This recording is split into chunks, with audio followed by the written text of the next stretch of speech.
government was handing out husbands. Every girl in the village rushed to grab one, but not me. Because I already knew how this whole thing ends. I knew that broke, unwanted little cripple, the one nobody wanted to buy, would one day rule the entire dynasty. He'd play me like a fool, fill his house with wives and concubines, lock me up for 10 years and make my life hell. So this time, I just want to survive. But I didn't expect that same night. The village chief showed up at my door, smiling. Cece, you want a husband? He was just standing there at the door. I was completely lost. Am I hallucinating? Why am I seeing Lee Si-han again? The chief pushed the door open, looked at me like he had no idea what was going on.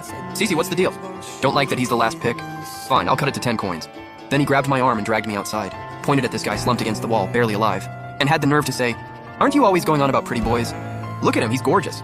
Sure, he's half dead and walks with a limp, but clean him up and he'll be good as new." Lee Si-han was in bad shape, face caked in dirt, clothes torn to shreds, honestly looked rough. He was leaning against the wall, just quietly staring at me, eyes all innocent and fragile. But somehow that look made me shudder. No, Chief, wait! If nobody bought him, why not just send him back to the government? Because in my memory, in my past life when I didn't show up, he was already sent back. So why is he showing up at my door now? Jinquan village sits right on the border. Harsh weather, barren land. Most villagers left were elderly, women, and children. They couldn't keep up with the heavy taxes piling up. The military was running low on supplies too. So under the cover of helping the community, they'd send convicted laborers to the village. Villagers could volunteer to take one in. 20 coins and you got yourself a worker. Help around the house.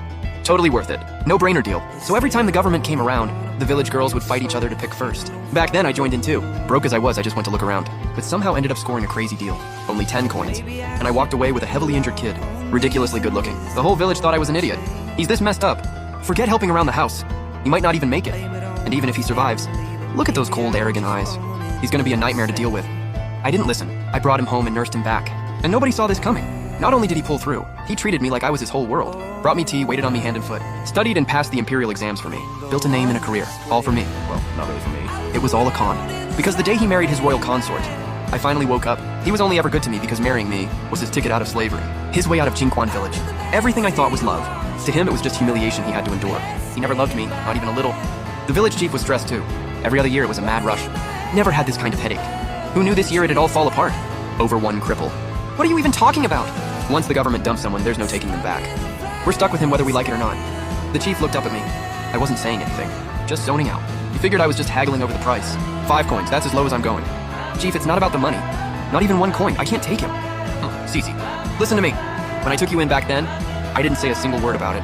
That shut me up instantly. Nothing's harder to pay back than a favor. Once you owe one, you're always in debt. All these years I've been practicing medicine in the village, saving lives left and right. And it still wasn't enough to repay what the chief did for me that snowy night. Fine, okay, Chief. I let out a sigh and forced myself to agree. I didn't even notice Lee Si-han against the wall. Eyes dropping down, a look of pure relief washing over his face. I got to work wrapping his wounds. Had to force myself to look away from his face, though. I was leaning in.